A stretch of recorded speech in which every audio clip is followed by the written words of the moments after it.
ஆண்டவராகிய இயேசு கிறிஸ்துவின் பரிசுத்தமுள்ள நாமத்தில் உங்களை வாழ்த்துகிறேன். கர்த்தர் நல்லவர்.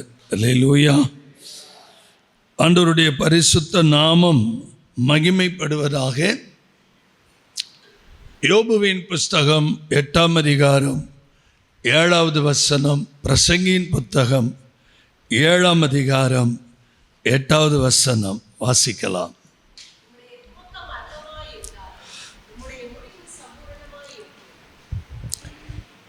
யோபு 8:7 சொல்லுகிறது, உம்முடைய துவக்கம் அற்பமாய் இருந்தாலும், உம்முடைய துவக்கம் அற்பமாய் இருந்தாலும் உம்முடைய முடிவு சம்பூர்ணமாய் இருக்கும். உம்முடைய முடிவு சம்பூர்ணமாய் இருக்கும்.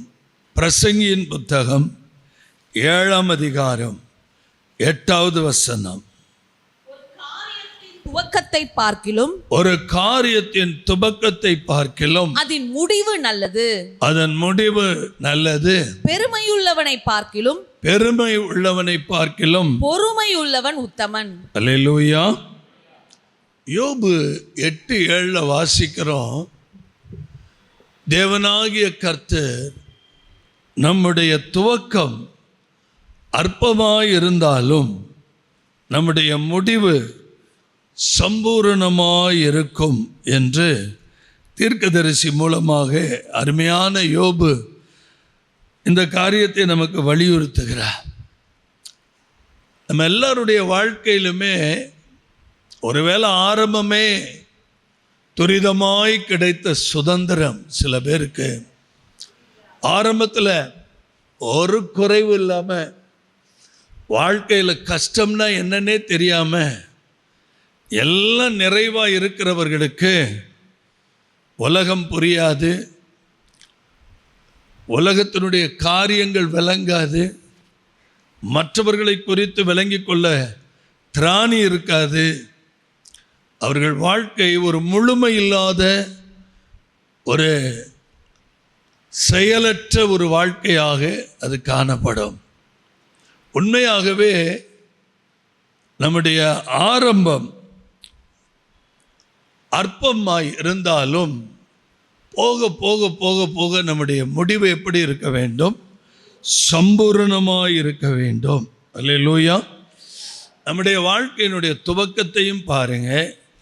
இன்னைக்கு நம்முடைய வாழ்க்கை எந்த நிலையில் இருக்கு, எப்படி நம்ம போயிட்டுருக்குறோம்? சகரியா எழுதுறாரு 4ஆம் அதிகாரத்தில், சகரியா 4ஆம் அதிகாரத்தில் 10வது வசனத்தை பாருங்க. அற்பமான ஆரம்பத்தின் நாளை, அற்பமான ஆரம்பத்தின் நாளை யார் அசட்டை பண்ணலாம்? யார் அசட்டை பண்ணலாம்? பூமி எங்கும் சுற்றி பார்க்கிறவைகளாகிய, பூமி எங்கும் சுற்றி பார்க்கிறவைகளாகிய கர்த்தருடைய 7 கண்களும், கர்த்தருடைய 7 கண்களும் செருபாபேலின் கையில் இருக்கிற தூக்கு நூலை சந்தோஷமாய் பார்க்கிறது என்றார். அருமையானவர்களே, நம்முடைய ஆரம்ப நாட்கள் எப்படி அற்பமாக இருந்தாலும் போக போக போக போக போக போக நம்முடைய ஜீவியம், ஆவிக்குரிய ஜீவியத்தில், ஆவிக்குரிய வாழ்க்கையில் நாளுக்கு நாள் நாளுக்கு நாள் நாளுக்கு நாள் நாம் விருத்தி அடையணும். 7 சபைகளை குறித்து பத்முத்தீவில் திவ்ய வாசகனாகிய யோவான் வெளிப்பாடுகளை கொடுக்கும்போது ஒரு சபையை குறித்து சொல்கிறார். என்ன சொல்கிறாருன்னா, இதோ உன்னுடைய குறைவு, அற்பமான ஆரம்ப நாட்களில் இருந்த அந்த குறைவு, நீ குறைய காணப்பட்டாலும் தேவனுடைய சமூகத்தில் ஒரு நாளும் நீ கைவிடப்படாதபடி தேவன் உன்னை அற்புதமாக இந்த சபையை நடத்துகிறது. ஒவ்வொரு சபைக்கும் அவர் நிறைய ஆலோசனைகளை கொடுத்துக்கிட்டே வர்றார். அந்த 7 சபைகளை குறித்து அவர் சொல்லும்போது, தேவனாகிய கர்த்தர் 2ஆம் அதிகாரத்தில் வெளிப்படுத்தின விசேஷத்தில் 2ஆம் அதிகாரத்தை நான் வாசிக்கும்போது எபேசு சபையை சொல்லும்போது 2:2 பாருங்க, உன் கிரியைகளையும் உன் பிரயாசத்தையும் உன் பொறுமையையும் நீ பொல்லாதவர்களை சகிக்க கூடாமல் இருக்கிறதையும் அப்போஸ்தலர் அல்லாதவர்களை தங்களை அப்போஸ்தலர் என்று சொல்லுகிறதை நீ சோதித்து அவர்களை பொய்யர் என்று கண்டறிந்ததையும், அடுத்த வசனம் பாருங்க, சகித்துக் கொண்டிருக்கிறதையும் பொறுமையா இருக்கிறதையும் என் நாமத்து நிமித்தம் இலைப்படையாமல் பிரயாசப்பட்டதையும் அறிந்திருக்கிறேன். அடுத்த வசனம், ஆனாலும் நீ ஆதியில் கொண்டிருந்த அன்பை விட்டாய் என்று எனக்கு ஒரு உன் பேரில் என்ன இருக்கிறது குறை உண்டு. 7 சபைகளை குறித்து சொல்லும்போது ஆண்டவர் எபேசு சபையில சொல்றார், உன்னுடைய பிகினிங் ஆரம்பத்தில் இருந்த அன்பு இப்ப என்ன ஆயிடுச்சு, குறைஞ்சிருச்சு. நம்முடைய குடும்பங்களிலும் அதே நிலைமை தான், சபையிலும் அதே நிலைமை தான். ஒரு குடும்பம் தானே சபை. குடும்பத்தில் நாளுக்கு நாள் அன்பு பெருகுதா, அன்பு குறுகுதா? இதுதான் நம்முடைய கேள்வி. குடும்பத்தில் பெற்றோர்கள், கணவன், மனைவி, பிள்ளைகள் நாளுக்கு நாள் டே பை டே நம்ம வீட்டில் அன்பு பெருகுதா, அன்பு குறுகுதா? அல்லேலூயா. வீடு ஒழுங்காக இருந்தால் தான் சபை ஒழுங்காக இருக்கும். வீட்டில் அந்த தெய்வீகம் காணப்பட்டால்தான் சபையில் அந்த தெய்வீகம் காணப்படும். அல்லேலூயா. தொடர்ந்து நீங்கள் பைபிளை பாருங்கள். சர்தை சபைக்கு அவர் சொல்கிறாரு, அதே போல் சிமிர்னா சபைக்கு சொல்லும் போதும் அவர் என்ன சொல்கிறார் பாருங்கள். 6வது வசனம், அந்த 8வது வசனத்தில் பாருங்க, சிமிர்னா சபையின் தூதனுக்கு நீ எழுத வேண்டியது என்னவெனில் முந்தினவரும் பிந்தினவரும் மரித்திருந்து பிழைத்திரவருமான சொல்லுகிறதாவது. என்ன சொல்றார்னா, கிரியைகளையும் உன் உபத்திரவத்தையும் நீ ஐஸ்வர்யம் உள்ளவனாய் இருந்தும் உனக்கு இருக்கிற தரித்திரத்தையும் தங்களை யூதர் என்று சொல்லியும் யூதராயிராமல் சாத்தானுடைய கூட்டமாய் இருந்தவர்கள் செய்யும் தூஷணத்தையும் அறிந்திருக்கிறேன். நீ படப்போகிற பாடுகளை குறித்து எவ்வளவு பயப்படாதே. இதோ நீங்கள் சோதிக்கப்படும் பொருட்டாக பிசாசானவன் உங்களில் சிலரை காவலில் போடுவான். 10 நாள் உபத்திரவப்படுவீர்கள். ஆகிலும் நீ மரண பரியந்தம் உண்மையாயிரு, அப்பொழுது உனக்கு ஜீவ கிரீடத்தை தருவேன். ஆரம்ப நாட்களில் இருந்ததை பார்க்கிலும் மரண பரியந்தம். பக்கத்துல சொல்லுங்க, எப்படி? மத்தேயு சுவிசேஷத்தை முடிக்கும் போது கர்த்தர் சொல்ற வார்த்தை, மத்தேயு சுவிசேஷத்தை முடிக்கும்போது என்ன சொல்றாரு? இதோ உலகத்தின் முடிவு பரியந்தம் சகல நாட்களிலும் நான். காலையில் உபவாச ஜபத்தில் நம்ம நிறைய தியானிக்கிறோம். அவர் இருக்கிற இடத்துல போய் தங்கணுன்னு அந்திரேயாவும் யோவானும் என்ன செய்தார்கள்? போனார்கள்னு சொல்லி தியானித்தோம். அதே நேரத்தில் தாங்கள் இருக்கிற இடத்திற்கு இயேசு வந்து தங்கும்படி என்ன செய்தார்கள்? வேண்டிக் கொண்டார்கள் அப்படின்னு சொல்லி பார்த்தோம். அதாவது நீங்கள் அறியாத ஒருவர் உங்கள் நடுவில் இருக்கிறார்னு பார்த்தோம். ஒரு இரவு தங்கியிருந்த அந்திரேயா வாழ்க்கையிலும் ஒரு இரவு தங்கியிருந்த யோவான் வாழ்க்கையிலும் என்னென்ன காரியங்கள்லாம் நடந்துச்சுன்னு தியானித்தோம். இந்த நாளில் 2 நாள் இயேசுவோடு இருந்த சமாரியா பட்டணத்தில், அது என்ன கிராமம்? சீகார் கிராமத்தில் இயேசு கிறிஸ்து போய் 2 நாள் தங்கியிருந்த போது அங்கே கொடுக்கப்பட்ட உபதேசமும், இயேசுவை கிறிஸ்து என்று அறிந்து கொண்ட விதமும், உலக இரட்சகர் என்று பறைசாற்றின விதமும், எல்லா கிராமமே மனம் திரும்பி அவர் மேலே விசுவாசம் வைத்த விதத்தையும் தியானித்தோம். இந்த மாலை வேளையிலே குடும்பம், எந்த ஒரு குடும்பமாக இருந்தாலும் எடுத்த உடனே பீக்கில் போகிறதில்லை. இல்லை, யாருடைய வாழ்க்கையும் எடுத்த உடனே மிகப்பெரிய அளவில் போயிடுறதில்லை. ஒருவேளை அப்படி துரிதமாய் கிடைத்த சுதந்திரம் ரொம்ப ஜாக்கிரதையாக இருக்கணும், ரொம்ப கவனமாக இருக்கணும். இங்கே சிமிர்னா சபைக்கு சொல்கிறாரு, நீ படப்போகிற உபத்திரம் ஒரு 10 days. எந்த ஒரு காரியமானாலும் தேவ பிள்ளைகளுக்கு ஒரு 10 நாள் ட்ரைனிங் எடுத்தீங்கன்னா அது உங்கள் பழக்கத்தில் வந்து சரியாக செயல்படும். காலையில் ஒரு 3 மணிக்கு ஜோம் பண்ணி பழகுனீங்கன்னா ஒரு 10 நாள் அது உங்கள் பிளட்டில் ஊறிடும். உபவாசம் இருக்கிறதும் ஏதாவது ஒரு நாள், ஒரு நேரம், ஒரு 10 days ப்ராக்டிஸ் எடுத்தீங்கன்னா அது அப்படியே உங்கள் சரீரத்தில் என்ன ஆயிரும், பழக்கத்துக்கு வந்துடும். படிப்படியாக தாவீது வாழ்க்கை உங்களுக்கு தெரியுமா? அவன் வர வர வர வர வர விருத்தி அடைந்தான். அப்படி தான் பைபிள் சொல்லுது. எடுத்த உடனே பெரிய ஆள் ஆயிரல.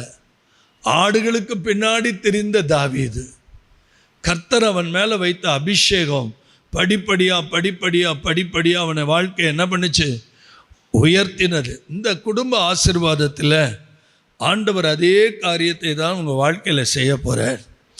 வேதாகமத்தில் பெர்கமு சபைக்கு 2ஆம் அதிகாரம் வெளிப்படுத்தல் 12 பாருங்க.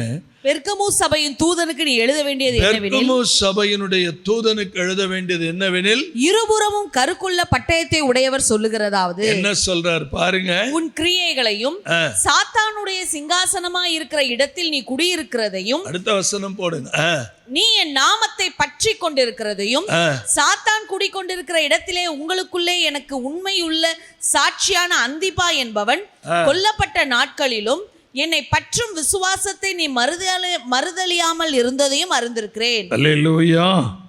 அடுத்த வசனத்துல பாருங்க, ஆகிலும் சில காரியங்களை குறித்து உன் பேரில் எனக்கு குறை உண்டு. விக்கிரகங்களுக்கு படைத்தவைகளை புசிப்பதற்கும் வேசித்தனம் பண்ணுவதற்கும் ஏதுவான இடரலை. உங்க எல்லாருக்கும் இந்த சப்ஜெக்ட் நல்லா தெரியும். விக்கிரகங்களுக்கும் வேசித்தனத்திற்கும் ஏதுவான இடரலை இஸ்ரவேல் புத்திரர் முன்பாக போடும்படி பாலாக் என்பவனுக்கு போதனை செய்த பிலேயாமுடைய போதகத்தை கைக்கொள்கிறவர்கள் உன்னிடத்தில் உண்டு. எவ்வளவு ஜாக்கிரதை. அல்லேலூயா. ஒரு குடும்பத்தில் கணவன் மனைவி பிள்ளைகள் ஒரே உபதேசம், ஒரே கர்த்தர், ஒரே ஆவியானவர், ஒரே காரியத்தை சிந்தித்து ஒரே சபை. Praise the Lord. அம்மா ஒரு சபை, அப்பா ஒரு சபை, பிள்ளைகள் ஒரு சபை போனால் அது விளங்காது. படிக்கிறது நிமித்தம், வெளியூரில் இருக்கிறது நிமித்தம் நீங்கள் அப்படி போகலாம். லோக்கல் சர்ச், ஸ்தல சபையில் நீங்கள் இது கண்டிஷன். இது என்ன கண்டிஷன்? நீங்கள் ஒரே இடத்துல இருந்து அங்கே கொடுக்கப்படுகிற சரியான உபதேசத்தில் என்ன செய்யப்படணும்? ஒரு குடும்பம் வளர்க்கப்படணுங்க. இது கடைசி காலம் மட்டுமில்ல, நம்முடைய தகப்பன் வாசற்படியில் நிற்கிறார். தயவு செய்து குடும்பங்கள் விளையாட்டை எடுத்துக்கிட்டு இருக்கக்கூடாது. குடும்பங்கள் ரொம்ப ஜாக்கிரதையாய் காணப்பட வேண்டும். நம்முடைய வீட்டில் இருக்கிற பிள்ளைகள் பெற்றோர்களால் சரியாய் போதிக்கப்பட வேண்டும். இல்லைன்னா உங்கள் பிள்ளைங்க எங்கே மாட்டிக்குவாங்க?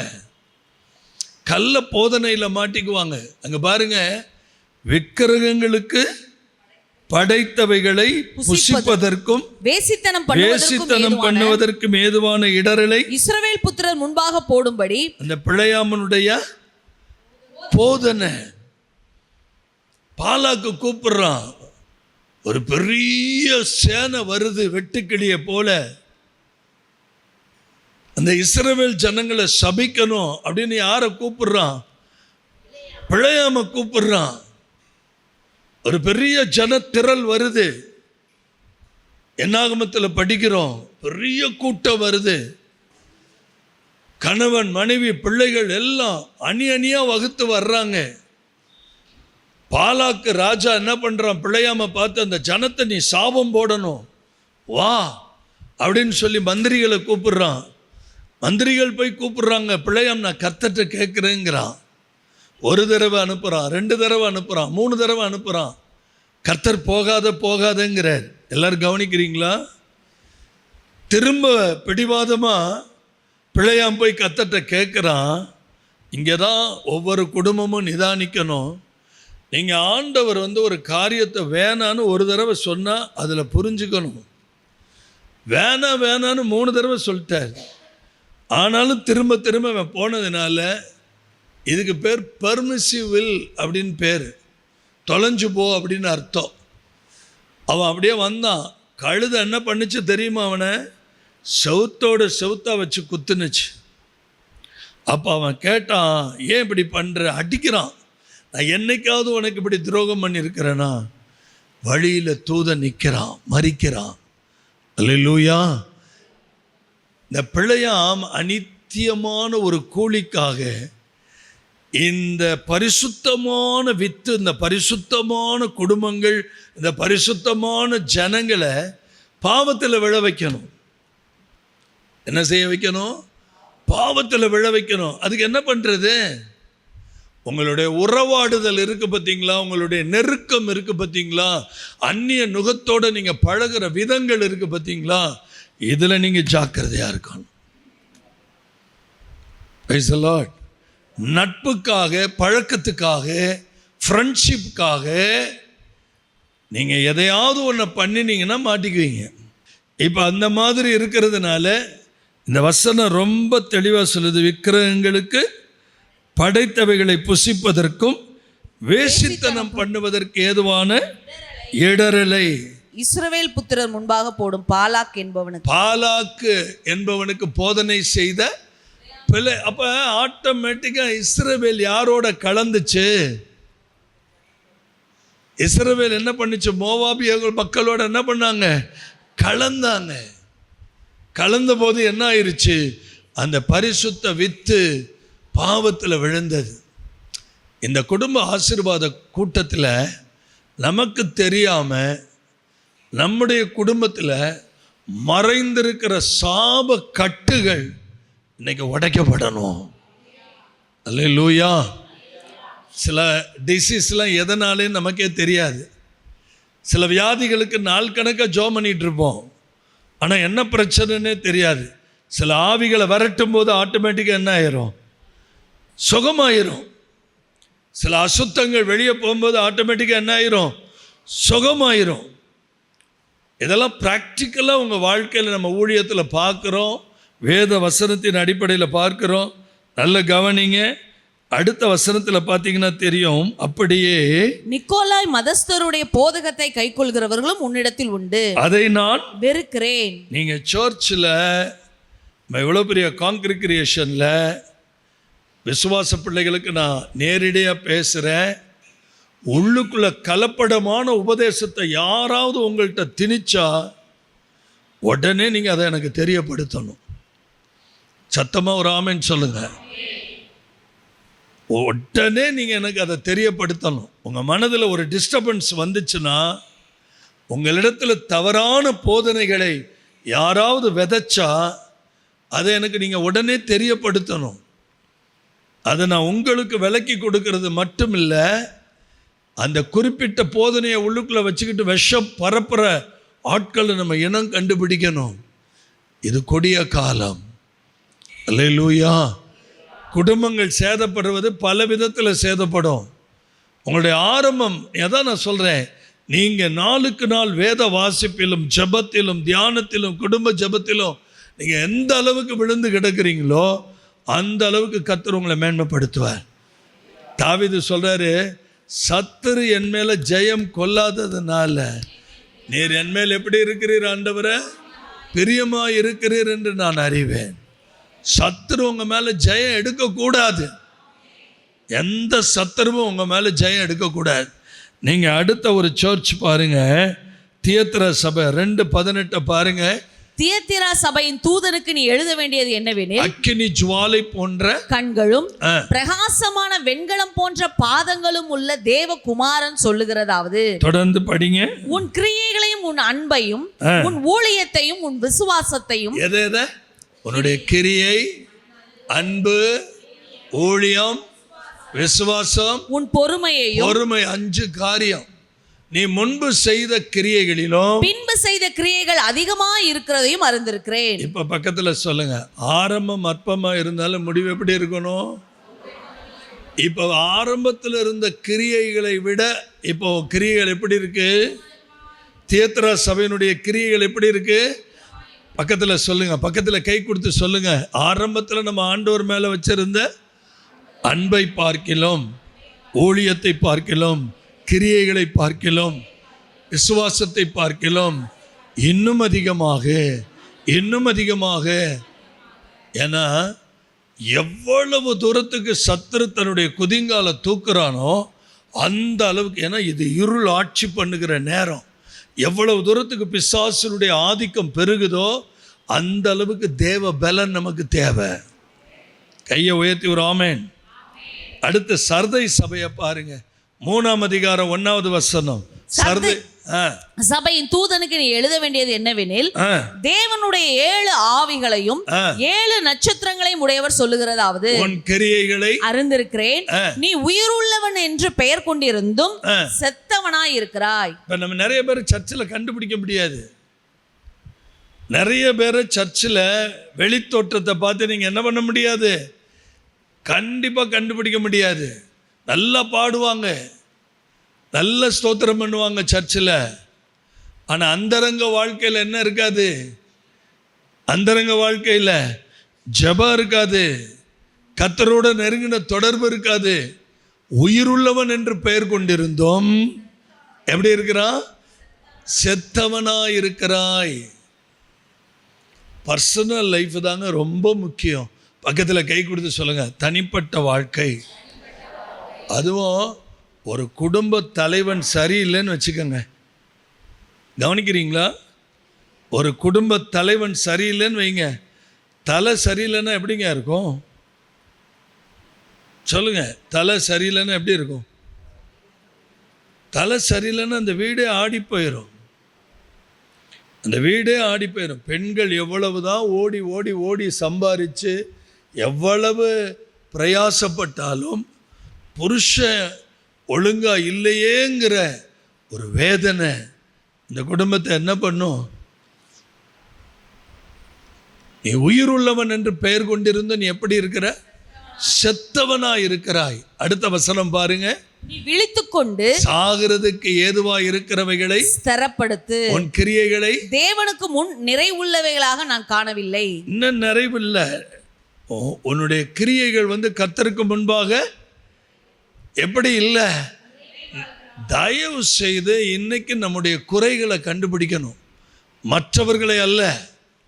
யாக்கோப்பில் படித்தது மாதிரி 2 மனிதர்கள், ஒன்று கண்ணாடியில் போய் பார்த்து தன்னுடைய சாயல் என்னதென்று அறியாமல் இருக்கிறதை போல, இன்னொருத்தர் இருக்கிறான் சுயாதீனம் உள்ளவன், அவன் கர்த்தருடைய வார்த்தையை கேட்டு அதன்படி நடக்கிற பாக்கியவான்.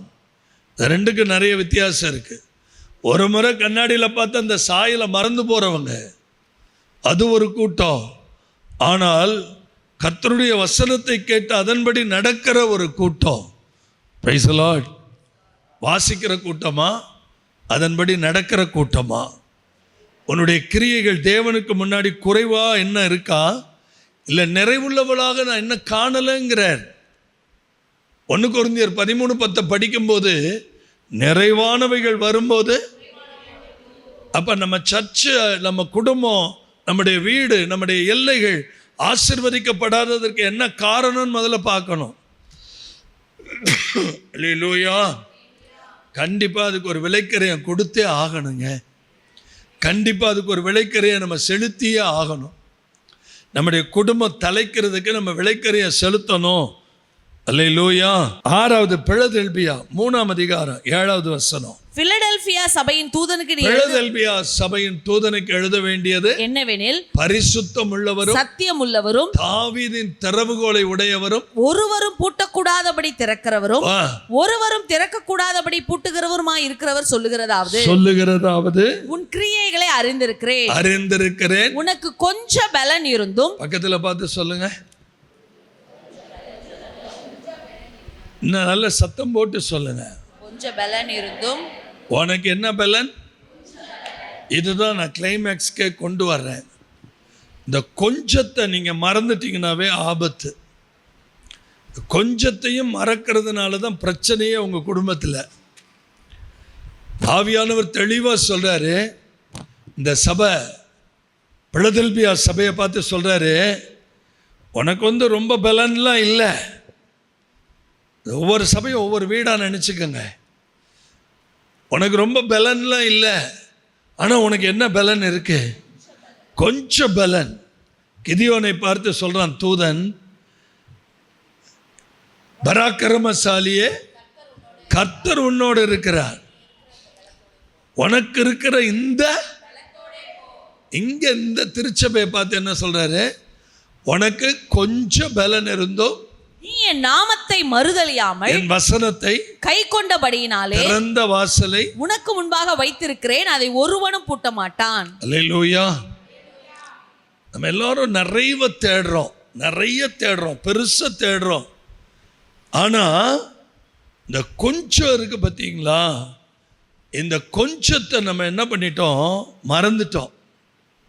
எனக்காக ஒரே ஒரு முறை பக்கத்தில் பார்த்து கொஞ்சத்தை என்ன பண்ணிட்டோம், பரலோகத்துக்கு போகிறதுக்கு தகுதி என்ன தெரியுமா, கொஞ்சத்தில் உண்மை உள்ளவனைத்தான் அநேகத்துக்கு கர்த்தர் அதிகாரியாக வைக்க போகிறார். எல்லாருக்கும் நிறைய க்ரௌடு வர்ற சபை ரொம்ப பிடிக்கும், கொஞ்சமாக வர்ற சபை பிடிக்காது. ஆனால் அந்த கொஞ்சத்தில் தான் நிறைய விஷயங்களை கர்த்தர் வச்சிருக்கிறார்.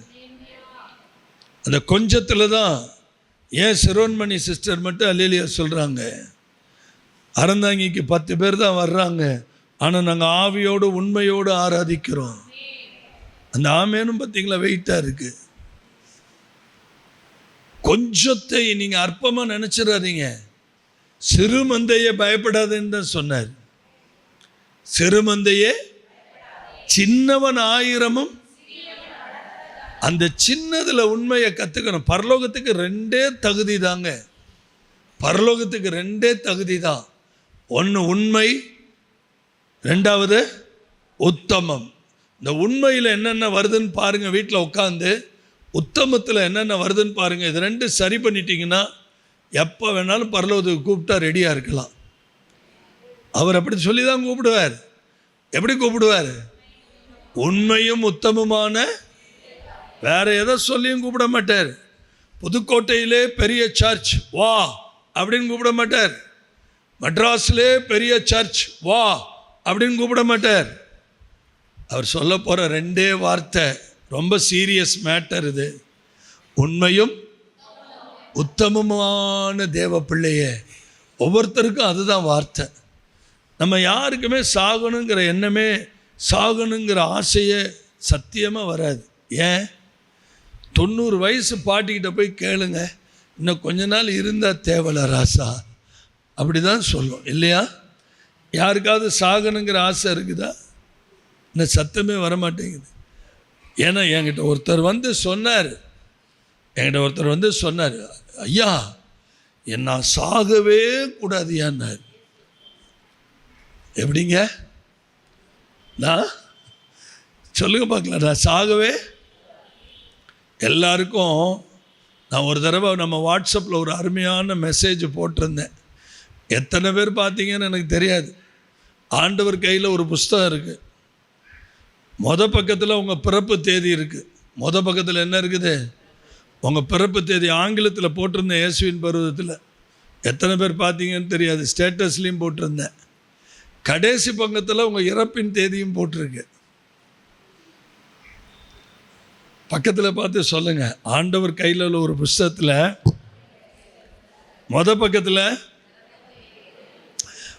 பக்கத்தில் பிறந்த தேதி எழுதியிருக்கிறார். கடைசி பக்கத்தில் இறப்பின் தேதி. அதை நீங்கள் பார்க்கவே முடியாது, அந்த கடைசி பக்கத்தை பார்க்க முடியாது. ஆனால் அந்த பிறப்பின் தேதியும் இறப்பின் தேதிக்கு இடையில இருக்கிற பக்கங்கள் இருக்குல்ல, அதை நீங்கள் நிரப்புறதை வச்சு தான் இருக்குது. பக்கத்தில் பார்த்து சொல்லுங்கள், அதில் நீங்கள் என்னத்தை நிரப்புறீங்க? உங்கள் கிரியை எப்படி, உங்கள் அன்பு எப்படி, உங்கள் விசுவாசம் எப்படி, உங்கள் உண்மை எப்படி, நீங்கள் தேவனுக்காக செயல்படுகிற விதங்கள் எப்படி, அதெல்லாம் ஃபில்லப் பண்ணிக்கிட்டே வரணும். அதெல்லாம் ரொம்ப சூப்பர்பாக. கடைசி பக்கம் மட்டும் நமக்கு தெரியாது, க்ளோஸ் சாப்டர், புக்கு க்ளோஸ் ஆயிரும். பயமாக இருக்குல்ல? ஆமென். சில பேருக்கு இருக்கிற ஆசையை பாருங்கள், சாகவே கூடாதான். அது பாசிபிள். அது நடைபெறாது. கஷ்டம், ரொம்ப கஷ்டம். இந்த கொஞ்சங்கிறத நான் திரும்ப வலியுறுத்துகிறேன்.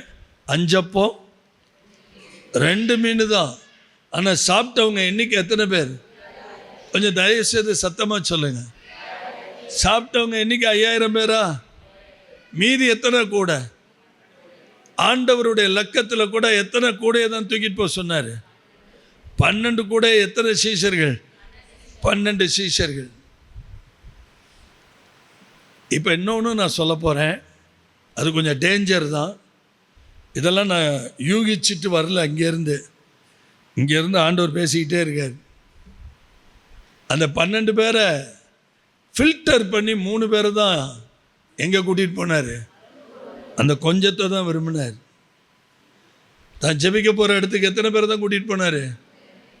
இன்னொன்று சொல்ல போகிறேன், அது இதை விட பயங்கரம். சிலுவைக்கிட்ட போகும்போது ஒரே ஒருத்தன் தான் இருந்தான். சிலுவைக்கு அடியில் யார் இருந்தா? அப்போ நீங்களே சொல்லுங்கள், பக்கத்தில் கேளுங்க.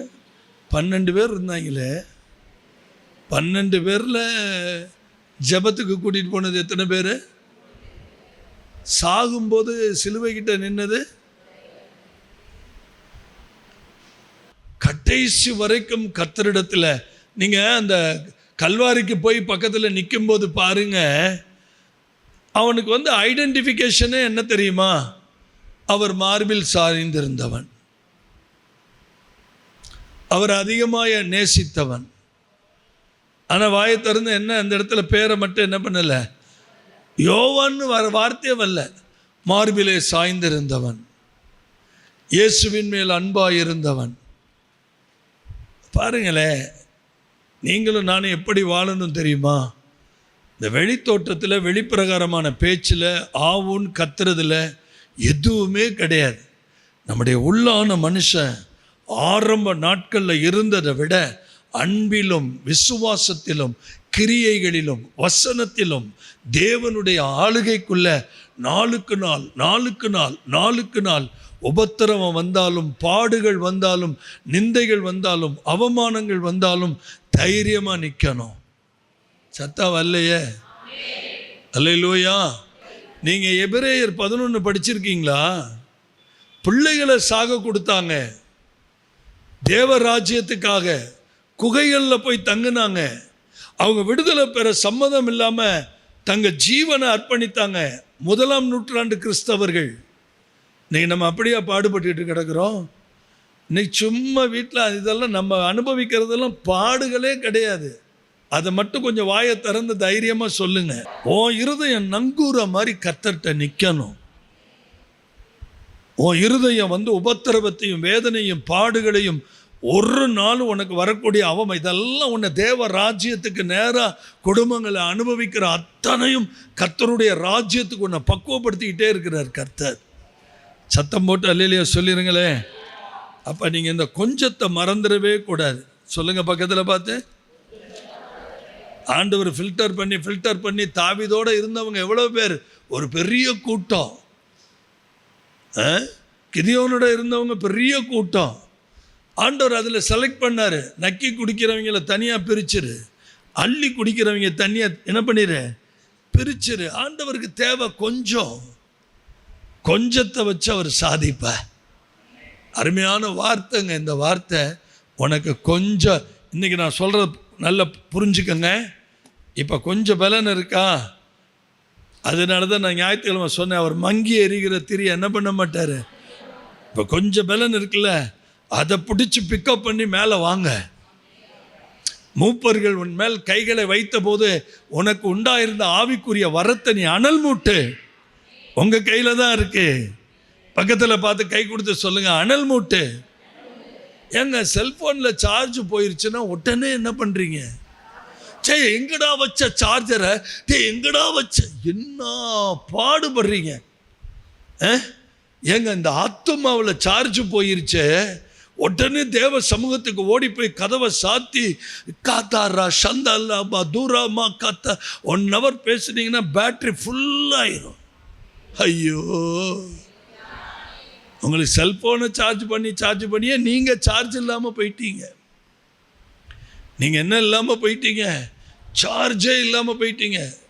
அதனால தான் ஆவியானவர் எழுதுறார், நீ உயிரோடு இருக்கிறவன்னு பேர் பெற்று எப்படி இருக்கிற நீ.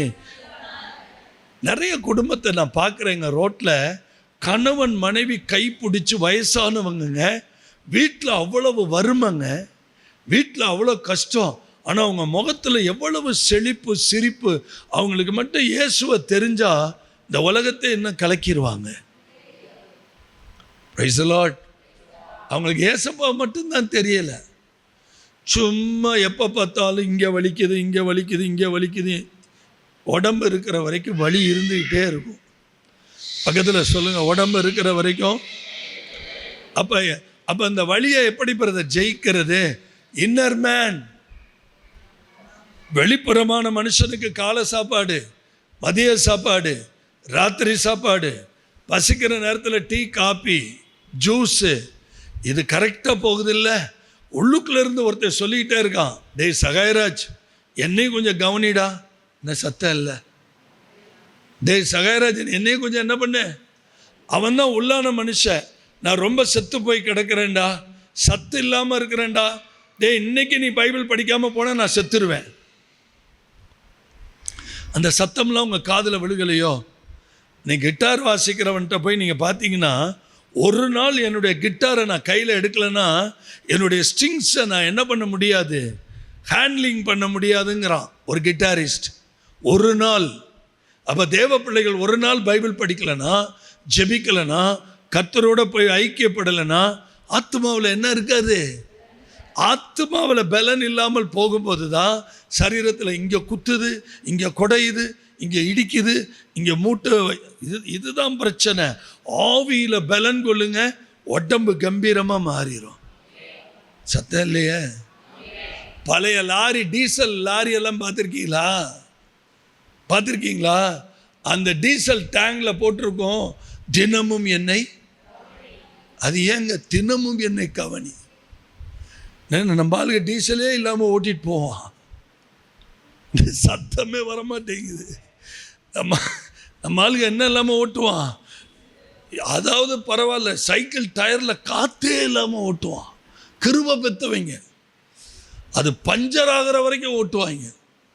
செயின் அந்தந்து விழுகும், அதை ஒரு இடத்துல போய் சரி பண்ணுவோன்னு பண்ண மாட்டாங்க. அதை போட்டு ஒரு கம்பெடுத்து மாட்டி கட்டக்க பட்டக்கு கட்டக்கு பட்டக்கு அதை கொஞ்சம் ஆயில் போட, ஆயிலாவது இதாவது. ஏன் அந்த லாரியில் எழுதியிருக்கு, பேட்டரியில் எழுதியிருக்கும். பஸ்ஸில், லாரியில் டீசல் டேங்கில் எழுதியிருக்கும், பஸ்ஸில் பேட்டரியில் மேலே எழுதியிருக்கும் தினமும் என்னை கவனின். இப்போல்லாம் அந்த வார்த்தைக்கு வேலை இல்லை. ஏன்னா இல்லைன்னா பேட்டரி சிஸ்டம்லாம் இப்போ என்ன ஆயிடுச்சு, ஃபுல்லாக மாறிடுச்சு. இல்லையா சொல்லுங்கள். இன்னொரு விஷயம் தெரியுமா உங்களுக்கு? தினமும் ஒரு லாரியவோ ஒரு பஸ்ஸையோ லைனில் ஓடிட்டு வந்துட்டால் ஜாக்கி போட்டு ஃப்ரண்ட்டு சென்ட்ரு கின்பின்னு எல்லாத்துக்கும் கம்ப்ளீட்டாக ஜாயிண்ட்டு பெட்டு எல்லாத்துக்கும் என்ன வைப்பாங்க. அது மாதிரி நம்ம ஆவிக்குரிய வாழ்க்கையில் பல பேரை பார்த்துட்டு பல இடத்துக்கு போயிட்டு, இப்போ நான் ஊழியம் பண்ணிவிட்டு ஒரு பிரசங்கம் பண்ணிவிட்டு ரூமுக்கு போனால் குறுக்கு தெரிக்கும், மூட்டு வலிக்கும், காலு கொடையும், இடுப்பு அடுத்த ஸ்டெப்பே எடுத்து வைக்க முடியாது. திருப்பி போய் அந்நிய பாஷை பேசி வண்டியை சார்ஜ் பண்ணால் தான் உங்கள் முகத்தில் முழிக்க முடியும். நானும் மனுஷன் தானே, எனக்கு என்ன ஸ்டீல் பாடியாக வச்சுருக்கிறாரு கர்த்தர்? சத்தமாக ஒரு ஆமேன்னு சொல்லுங்கள். எனக்கு என்ன ஸ்டீல் பாடியாக? நைட் ப்ரேயரில் 4 மணி நேரம் நிற்கிறேன், 8 மணி நேரம் நிற்கிறேன், 9 மணி நேரம் நின்று நரம்பெல்லாம் காலி ஆயிடுச்சு. மருத்துவர்கள் சொல்கிறாங்க, உடம்பே கவனிக்காமல் நாசம் பண்ணிட்ட தம்பி. கிறிஸ்துவுக்காக கிரியைகள் பெருகணும். உட்கார்ந்துருக்கிறவனால ஒன்றும் பண்ண முடியாது, நிற்கிறவனால தான் சாதிக்க முடியும். சத்தமா அல்லேலூயா. கடைசியாக ஒன்று சொல்லி முடிச்சிட்றேன்.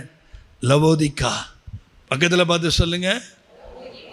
3ஆம் அதிகாரம் 14ஆம் வசனத்தை பாருங்க. லவோதிக்கேய சபையின் தூதனுக்கு நீ எழுத வேண்டியது என்னவெனில், உண்மையும் சத்தியமும் உள்ள சாட்சியும் தேவனுடைய சிருஷ்டிக்கு ஆதியாக இருக்கிற ஆமேன் என்பவர் சொல்லுகிறதாவது. அடுத்த வசனம், உன் கிரியைகளை அறிந்திருக்கிறேன், நீ குளிரும் அல்ல அனலும் அல்ல. இதுதாங்க டேஞ்சர். பக்கத்தில் பார்த்து சொல்லுங்க, இதுதான். நீ குளிராவது அனலாவது இருந்தால் நலமாயிருக்கும். ஒன்னு ஃபயரா இரு, இல்லாட்டினா எப்படி இரு, குளிராரு. ரெண்டும் கட்ட நிலையில இருக்காது. அல்லேலூயா. பக்கத்தில் சொல்லுங்க, ஒன்று ஃபயராரு, அனலாரு, இல்லாட்டினா குளிராரு. எப்பயும் அனலாரு, எப்பயும் சிரிச்ச முகமாரு, எப்பயும் தைரியமாரு, எப்பயும் வார்த்தைகள் பிரதியுத்தரம் கொடுக்கறதுக்கு பயப்படாது. நான்லாம் சரியான பயந்தாங்கோலி, ஒன்றுமே தெரியாதவன். என்னை ஆண்டவர் பிடிச்சி இந்த ஏரியா பக்கம் மறந்து கூட நடந்து வரமாட்டேன். அப்படிப்பட்டவனை பிடிச்சி இந்த ஏரியாவில் சபையை கட்ட வச்சு இந்த இடத்துல இருந்து என்னைய உருவாக்கி நச்சு பொட்டச்சு பல சபைகளை உருவாக்கி பல தேவ பிள்ளைகளை சந்திக்க வச்சு பல கிராமங்களை அசைச்சு எனக்கு பல ஊழியர்களை எழும்ப வச்சு தரிசனங்களை நிறைவேற்றுறாரே. இதெல்லாம் என்ன ஒரு நாளில் நடந்ததா? 40 வருஷம் நடந்திருக்கு. எத்தனை வருஷம் நடந்திருக்கு? 40 வருஷம். 21 வயசில் என்னை பிடிச்சார். எனக்கு 62 வயசு முடிய போகுது. அடுத்த புதன், இந்த புதன் போய் அடுத்த புதன் 63 ஸ்டார்ட் ஆயிரும். அது நிற்காது, அது பாட்டுக்கு ஓடிட்டுருக்கும்.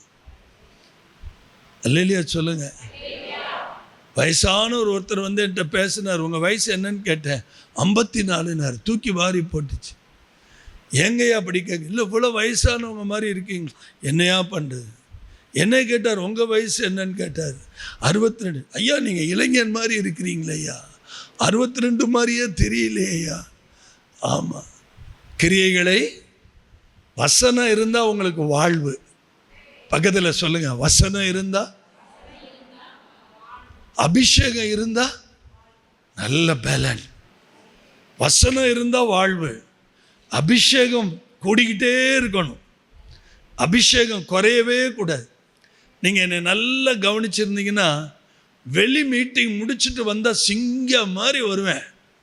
ஏன் அப்படி வர்றேன்? நிறைய மிராக்கிள்ஸ் நடந்திருக்கும். நிறைய ஜனங்கள் விடுதலை ஆகியிருப்பாங்க. அது என் ஆவியில் ஒரு பெரிய பலனாக இருக்கும். அல்லேலூயா. நீ குளிருமல்ல அனலுமல்ல. ஏங்க கூல்ட்ரிங்க்ஸ் கடைன்னு தனியாக வச்சுருக்கிறாங்க, டீ கடைன்னு தனியாக வச்சுருக்கிறாங்க? தயவுசெய்து ஒரே ஒரு முறை கேளுங்க. பக்கத்தில் கூல்ட்ரிங்க்ஸ் கடைன்னு தனியாக வச்சுருக்கிறாங்க, டீ கடைன்னு ஏன் இப்படி வச்சுக்கோங்களேன். ஒரு கிளாஸில் டீயை சூடாய் ஊற்றுவாயாக, அதற்கு மேல் சர்பத்தையும் ஐஸையும் போடுவாயாக. எப்படி இருக்கும்? வாந்தி எடுத்து போடுற மாதிரி இருக்கும். அதைத்தான் சொல்கிறாரு பாருங்க, வாசிங்க. இப்படி நீ குளிருமின்றி அனலுமின்றி வெதுவெதுப்பாய் இருக்கிறபடியினால் உன்னை என் வாயினின்று வாந்தி பண்ணி போடுவேன். கரெக்டா? அனலும் இல்லாமல் ஒன்று அனலாயிரு, உண்மையாயிருன்னு அர்த்தம். கர்த்தருக்கு உண்மையாயிரு, கர்த்தருக்கு அனலாயிரு, கர்த்தருக்காக பிரயாசப்படு, உன்னுடைய கிரியைகளை பலப்படுத்து. அல்லேலூயா. ஜெப நேரம் வந்துருச்சு. நான் திரும்பவும் உங்களை ஞாபகப்படுத்துகிறேன். ஆரம்பம் அற்பமாக இருக்கலாம், ஆனால் உங்கள் முடிவு எப்படி இருக்கணும்? நீங்கள் யாரையாவது பார்க்கும்போது இந்த இப்போ ஒன்றும் இல்லை, ஆரம்பத்தில் என்கிட்ட இருந்த 4 பேர், அந்த 4 பேரோட இப்போ உட்காந்து டேமரின் அடித்து பாடிட்டு இருக்கேன்னு நீங்கள் என்னை பார்த்து என்ன கேட்பீங்க?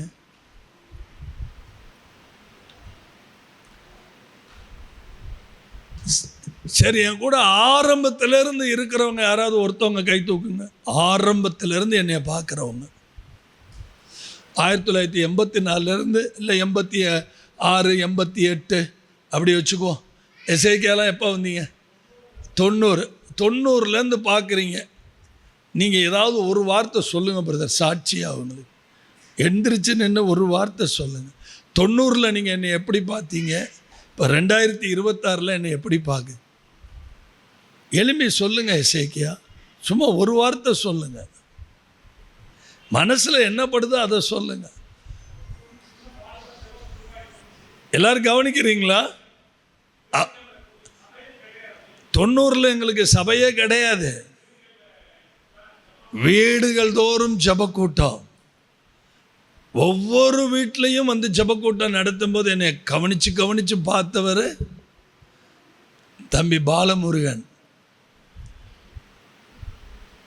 ஆனால் இன்னைக்கு நம்ம எங்கே வந்துட்டோம்? நாளுக்கு நாள் நம்ம விருத்தி அடைஞ்சிருக்கிறோமா? பெருகி இருக்கிறோமா? என்ன இசைக்கு அப்படி இருக்கிறீங்க? சத்தம் ஏதோ கம்பீரமாக பேசுங்க. வளர்ந்துருக்கிறோமா? பெருகி இருக்கிறோமா? உயர்ந்திருக்கிறோமா? சிறந்திருக்கிறோமா? தேசத்தை அசைச்சிருக்கிறோமா? நம்மையும் தேசம் திரும்பி பார்க்குதா? அந்த அளவுக்கு கர்த்தர் நம்ம உயரத்தில் வச்சுட்டாரா? அல்லேலூயா சொல்லுங்க. நீங்கள் அப்படி தான் இருக்கணும். உங்கள் குடும்பம் நாளுக்கு நாள் என்னை யாருக்குமே தெரியலை அப்படின்னா, தயவுசெய்து எல்லோரும் கவனிக்கிறீங்களா? எனக்கு உங்களை அனுப்புறதுக்கு மனசு வர மாட்டேங்குது. சும்மா ஏனோ தானோன்னு பேசி அனுப்ப மனசு வர மாட்டேங்குது. நாளுக்கு நாள் உங்களை தெரியணும்னா இதை மட்டும் சொல்லி ஜெபம் பண்ணி முடிச்சிட்றேன். தம்பி, நீ ஆடு மேய்ச்சது போதும், யாராவது காவலாளி வசம் விட்டுட்டு இங்கே வான்னு சொல்லி யார் கூப்பிட்றா? தாவீதோட அப்பா கூப்பிட்றாரு. என்னப்பான்ட்டு ஓடி வர்றான். காவலாளி வசம் எல்லாத்தையும் ஒப்படைச்சிட்டு வர்றான். என்னப்பான்னு கேட்குறான். சண்டைக்கு போன உங்கள் அண்ணன் என்ன பண்ணுறாங்கன்னு தெரியல, அவங்களுக்கெல்லாம் கொண்டு போய் இந்த திராட்சை, இந்த வத்தல் இதெல்லாத்தையும் கொடுத்து அவங்க நலத்தை விசாரிச்சுட்டு வாப்பா. அப்ப துணிக்கைகள், திராட்சை கொலைகள், வற்றல் எல்லாத்தையும் கொடுத்து அனுப்புகிறாரு. ஆனால் தயவு செய்து என்னை கவனிங்க, இவன் போனது அண்ணனை விசாரிக்க. எல்லாரும் ஒரே வார்த்தையில் சொல்லுங்க. உங்கள் கவனம்லாம் எங்கேயோ சிதறி இருக்கு. இவன் போனது யார? அன்னைங்களை விசாரிக்க. ஆனால் இவன் கண்ணு முன்னாடி பார்த்த காட்சி கொடிய கோலியாத்து. யாருங்க? அது மட்டும் இல்லை, ஒரு சத்தம். யார் வர்றா என்னோட சண்டையிட? எவனுக்கு தைரியம் இருக்கு? அவன் கேட்குறான், பார்க்குறான். கர்த்தருக்கு ஸ்தோத்திரம். அவன் மைண்டில் வந்த ஒரே ஒரு விஷயம் என்ன தெரியுமா? தாவீதுக்கு பாஸ்டர் கிடையாது, தாவீதுக்கு சபை கிடையாது, தாவீது கையில் பைபிள் கிடையாது. தாவீது கையில் இருந்தது ஒரே ஒரு கோல் மட்டும்தான். அதுவும் வனாந்தரத்தில். எவ்வளவு உண்மையாக கர்த்தரோட இருந்திருக்கிறான் பாருங்க. நான் இங்கு வந்ததற்கு ஒரு முகாந்தரம், ஜீவனுள்ள தேவனுடைய சேனைகளின் ஜனத்தை நிந்திக்கிறதற்கு விருத்த சேதனம் இல்லாத இந்த பெலிஸ்தியன் யார்? என்ன வைராக்கியம்! அதான் அனல். அனல்னா என்னன்னு புரியுதா உங்களுக்கு? அனல்னா என்ன தெரியும்? ஒரு விக்கிரகத்தை பார்க்கும்போது ஒரு அனல் எழும்பணும், வைராக்கியம் வரணும். ஒரு வேசித்தனம் பண்ணுற மனுஷனை பார்க்கும்போது, ஒரு விபச்சாரத்தில் விழுந்து கிடக்கிறவனை பார்க்கும்போது சப்ப கட்டெல்லாம் கூடாது, வேகம் வரணும். பாவத்தை நோ காம்ப்ரமைஸ். லிவிங், அது என்ன லிவிங் டுகெதரா? அப்படி தானே? அதனால தானே இன்றைக்கி பொண்ணு பார்க்க பயமாக இருக்குது. எவனோடைய போய் வாழ்ந்துட்டு அப்புறம் கல்யாணம் பண்ணிக்குவாங்களாம். என்ன கேடு நிறைந்த சமுதாயம்! சத்தம் இல்லையே ஐயா? உங்கள் காலத்தில் அப்படிலாம் கேள்விப்பட்டிருக்கீங்களா? பெரியவரே, உங்கள் காலத்தில் அப்படிலாம் கேள்விப்பட்டிருக்கீங்களா? உங்களுக்கு வயசு என்னங்க ஆகுது? 73. இப்படிலாம் கேள்விப்பட்டிருக்கிறோமா? ஆனால் இன்றைக்கெல்லாம் வாழ்க்கை எப்படி போயிருச்சுங்க. இன்னும் என்னென்ன சீரழிவோ கண்ணுக்கு தெரிஞ்சது உங்களுக்கு கொஞ்சம்தான். அவ்வளவு சீரழிவு தேசத்தில் நடக்குது. அல்லேலூயா! எழும்புவோமா? எழும்புவோமா? எழும்புவோமா? எல்லாரும் எழும்புவோமா? பக்கத்தில் சொல்லுங்க. ஆரம்பம் அற்பமாய் இருந்தாலும் முடிவு சம்பூரணமாய் இருக்கணும். எத்தனை பேர் இந்த வார்த்தையின்படி? என் குடும்பம் ஆரம்பத்தில் ஏதோ ஒரு குச்சி வீடு, தகர வீட்டில் தாங்க இருந்தேன்.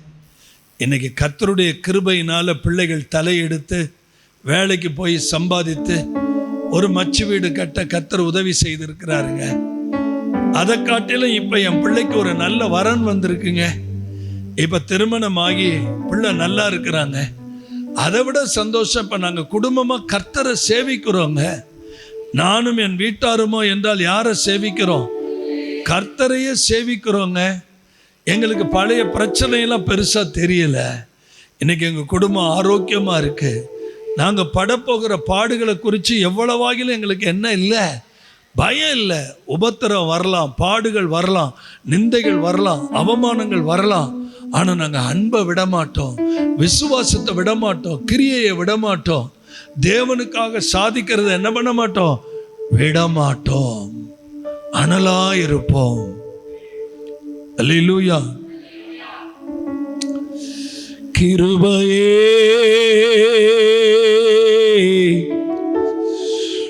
கிருபையே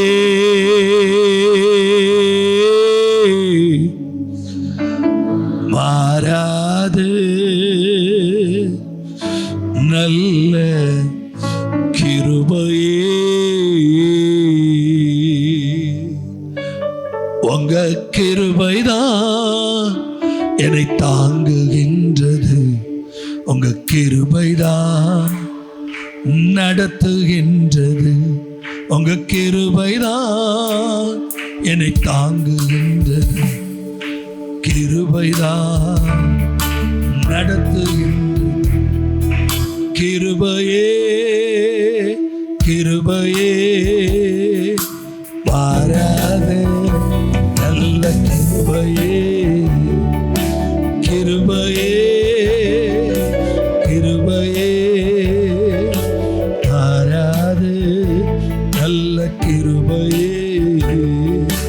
ஒன்றுமில்லா நேரத்தில் எல்லாம் எல்லாரும் எனக்கு உதவி செய்த, ஒன்றுமில்லா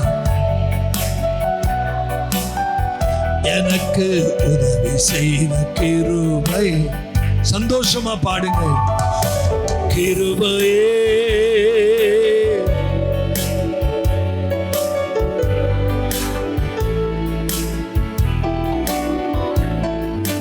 கிருபையே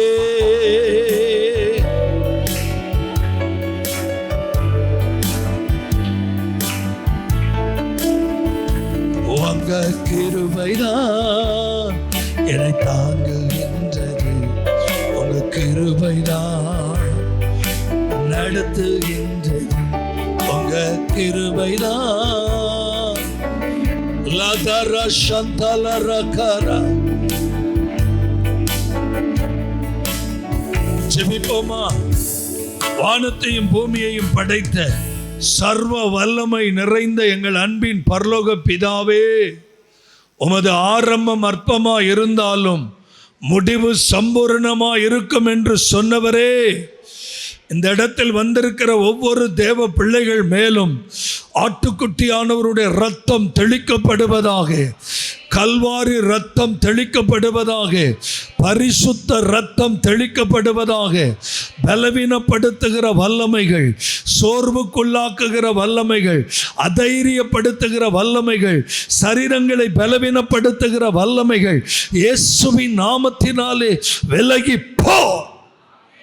உனக்கு கொஞ்ச பலன் இருந்தும் என் நாமத்தை நீ மறுதலியாமல் இருந்தபடியினால், கொஞ்ச பலன் இருந்தும் என் நாமத்தை மறுதலியாமல் இருந்தபடியினால், இயேசுவின் நாமத்தினாலே யார் யாருக்கெல்லாம் கொஞ்ச பலன் என்று சொல்லிக் கொண்டிருக்கிறார்களோ அந்த பலனை வர்த்திக்க பண்ணுவீராக, அந்த பலனை பெருக பண்ணுவீராக, அந்த பலன் பெருகுவதாக, அந்த வல்லமை பெருகுவதாக, அக்கினி பெருகுவதாக. ஏசப்பா, உங்க நாமத்துக்கு சாட்சியா நிக்க வைங்க, உங்க நாமத்துக்கு சாட்சியா நிக்க வைங்க, உங்க நாமத்துக்கு சாட்சியா நிக்க வைங்க. எல்லா நாமத்துக்கும் மேலான நாமத்தை உடைய இயேசு என்னும் நாமத்தில் ஜெபம் கேளும் நல்ல பிதாவே.